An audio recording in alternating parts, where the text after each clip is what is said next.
'cause I'm a woman. W-O-M-A-N. I'll say it again. Just hear the sleigh bells ringing, ting, ting, ting, too. Hello, babes. Welcome back to the channel. If you are new, welcome. So in today's video, we are going to be talking about none other than the goddess, iconic, most legendary woman in the industry, Miss Cher. So let's get into it. Cher is one of the most iconic, legendary women in the industry. She is a triple threat and has paved the way for some of today's biggest musicians and our full package queen. She broke boundaries and refused to be put in a box regardless of the hate thrown her way for being so daring, especially during the late 60s, early 70s. In the 1960s, Cher emerged as a trendsetter in fashion, popularizing hippie fashion with bell-bottoms, bandanas, and Cherokee-inspired tunics. Cher's fashion was something that intrigued people, and although a big music star, people would often wonder what the icon would be wearing next. Cher broke boundaries, pushed the envelope, and set the tone for what would come years later in fashion, working with the legendary Bob Mackie, who created every single piece she wore for the Cher show and is one of the most creative, innovative designers, and sketched Marilyn Monroe's dress in 1962 for JFK's birthday celebration. And in 1969 was hired to design costumes for Diana Ross and the Supremes. Bob Mackie is a genius when it comes to costume designing and creating pieces. He knew what worked best for certain bodies and how to accentuate the frame. Cher met Bob in 1967 when he had to style her for an appearance on the Carol Burnett show when he was a costume designer for the show. However, he had no idea how he would style Cher, or so he thought. Cher and Bob would later go on to be one of the most legendary celebrity stylist collaborations of all time, as noted by Bazaar magazine. Cher did whatever she wanted when it came to fashion, whether it was a fashion risk and having to deal with backlash or some ensembles she may not be a fan of later on. But she was always someone who refused to bow down to the rules. And to be that audacious in the 70s is why she is the ultimate fashion icon today. Being the first prominent woman to show her navel and fighting the network censors to have the ability to show her navel. One of the first women to show your belly button on TV. I was the first woman. When you're married, you can kind of get, you can get away with stuff. And also, everyone thought that it was I Dream of Jeannie. And I don't think the censors were, digging that deep. So, yeah, it was me. It reminds me of how fabulous my hip bones were. Through her daring costumes that were created by Bob, Cher would go on to become a sex symbol in the 70s, garnering attention from viewers all around the world and selling out magazine covers within a half hour. When Cher attended her first Met Gala in 1974, she cemented her icon status when she wore the famous naked dress that has now been imitated multiple times by some of the biggest stars today. The dress worn by Cher was something that hadn't been seen before. It was new and it inspired her peers as well as other designers to take note and not be so predictable when it came to fashion. She and Bob Mackie changed the game when it came to the superstar and how to separate yourself from the rest.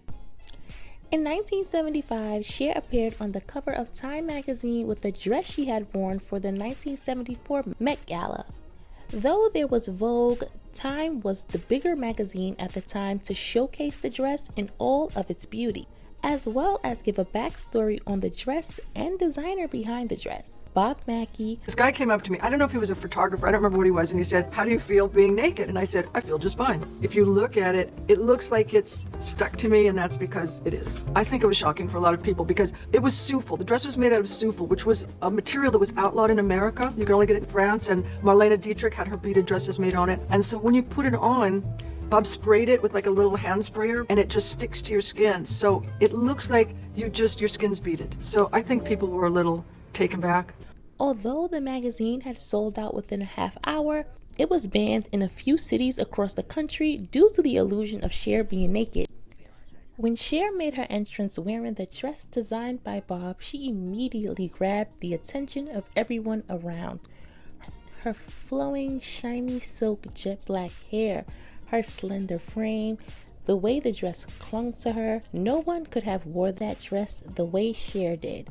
And yes, it was made a big deal because it was. Bob stated that thousands of paparazzi swarmed them as soon as they made their entrance into the gala. Cher had to deal with a lot of backlash when it came to her image because of the risk she took and what mainstream considered inappropriate at the time. While she was ahead of her time and groundbreaking, during the 70s it was considered taboo to dress the way Cher did, but she didn't care. And there's a freedom that comes with being unapologetically yourself, especially when what you're doing is looked at as different or weird.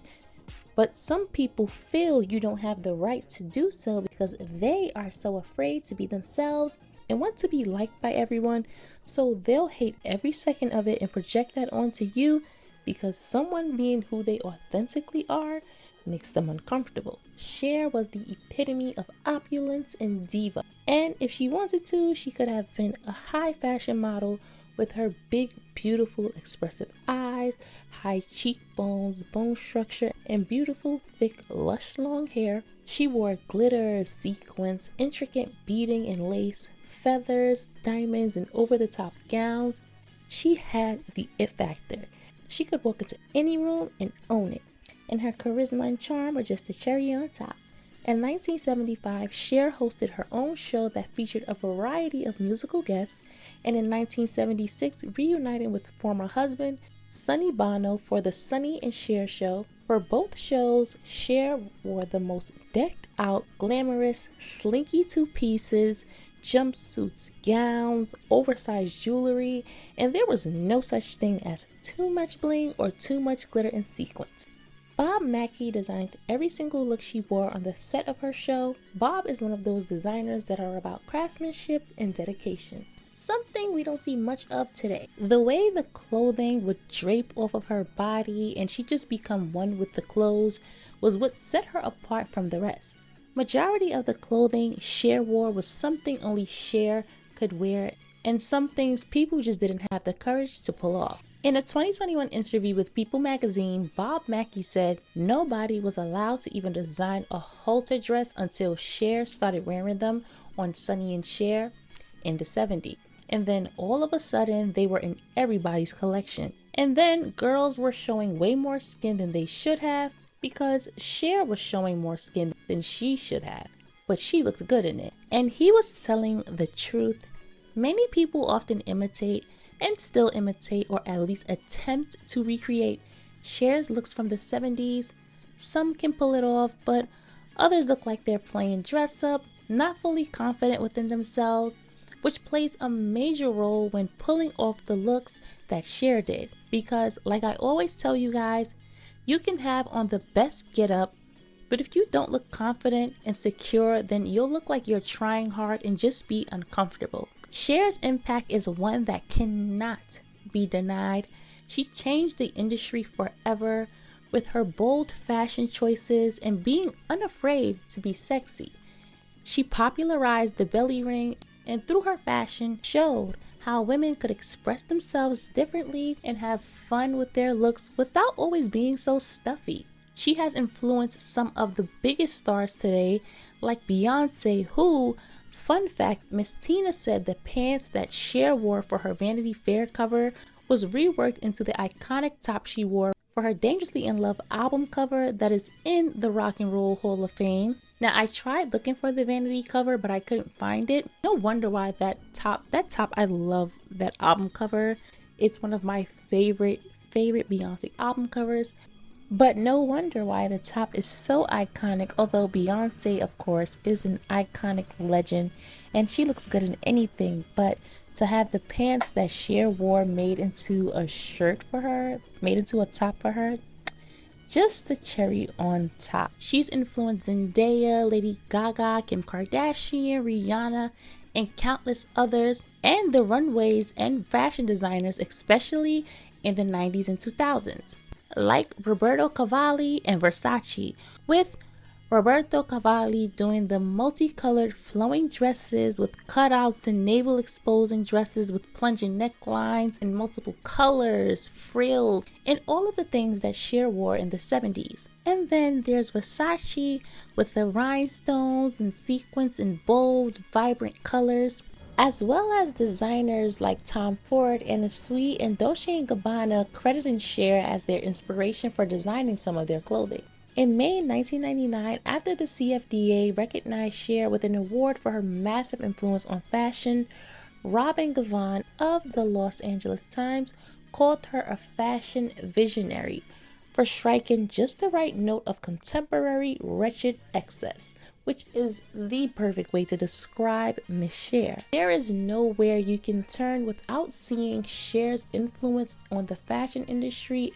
And even with J-Lo's 2000 Grammy dress, Cher's influence is undeniable. Cher and Bob's impact is clear and evident and changed the way designers design clothing and how artists express themselves when it came to fashion, refusing to be put in any box and to go against the grain.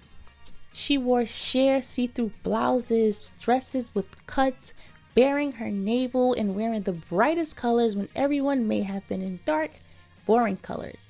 She stood out in the crowd with her silk black diamond shining hair, her tall statuesque figure and flamboyant style.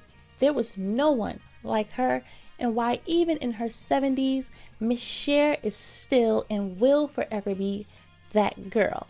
She doesn't let age define her and knows that there can only ever be just one Cher, an icon to the icons. And with that being said, this video has come to an end, and I hope you guys enjoyed. Let me know below what are some of your favorite Cher looks. I can't even choose because she has a multitude of looks that I love and I am still obsessing with, from the 70s, 80s, and even some 90s looks. Cher just had impeccable taste when it came to fashion, and I love that she always switched up her fashion. But that is it for this video. Don't forget to comment, like, share, and subscribe. Make sure your notification bells are turned on so that you always know when I upload, and I will catch you guys in the next video.